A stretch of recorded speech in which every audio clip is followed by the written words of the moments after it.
It's Tuesday, the 19th of March, 2024. My name is Nanam Akwa, and you're welcome to the GH Today News. On to our first story. Minister for Communications and Digitalization, Ursula Owusu-Ekufo, has disclosed that the recent disruption in internet services might be as a result of a landslide. Subscribers have been enduring disruptions in services for the past 3 days following a total shutdown on the networks.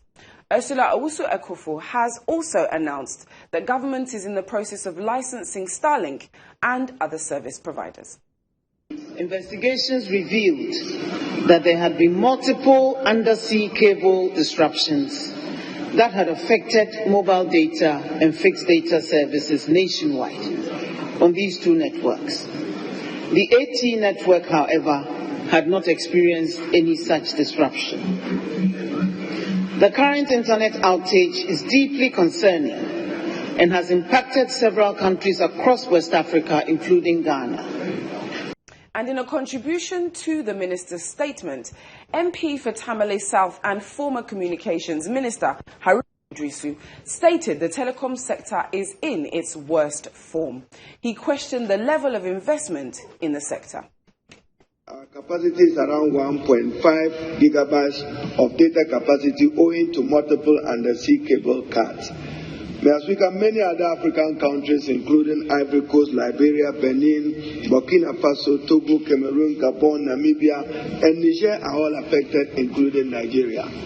But, Mr. Speaker, what the minister have done is to lay bare or naked the lack of redundancy in Ghana and the lack of internet capacity in Ghana and the lack of domestic internet capacity in Ghana and our continuous heavy reliance on external connectivity. Now, the African Union wants leaders on the continent to put in more effort in ensuring that the increasing trends of military takeover of governments is curtailed.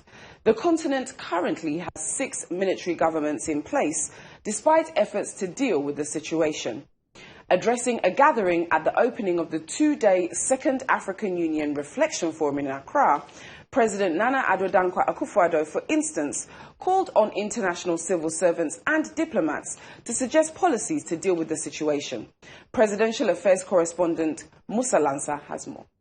The 2-day event follows last year's conversation where a declaration was made, the Accra Declaration, and this is going to be a follow-up to find out the things that were recommended in relation to dealing with the unconstitutional change in governments on the African continent. So, the President, Nana Akufo-Addo, who was a special guest of honor, whilst addressing the gathering, had a few questions to ask regarding the increasing rates of coup d'etats on the African continent. Ghana is on the verge of hitting vulnerable status in terms of water resource status, according to data from the Water Resources Commission. Currently, the water resources in the country has seen a significant decline from 85% in 2005 to 58% in 2023 due to a number of factors. Deputy Minister for Sanitation and Water Resources, Amidou Ishaku Chinia, at the launch of the 2024 World Water Day, said government is taking action together with partners and stakeholders to safeguard the utilization of water resources and services. There's more in the following report.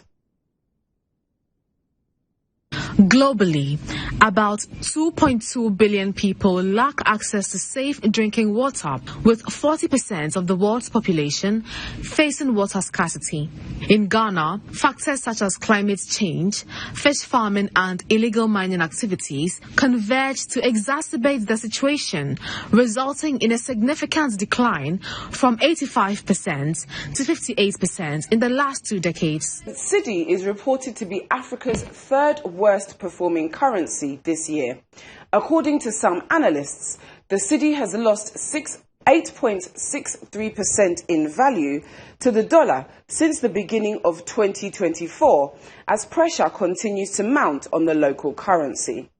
Bloomberg is predicting more tough times for the Cedi as the debt restructuring with Eurobond holders drags.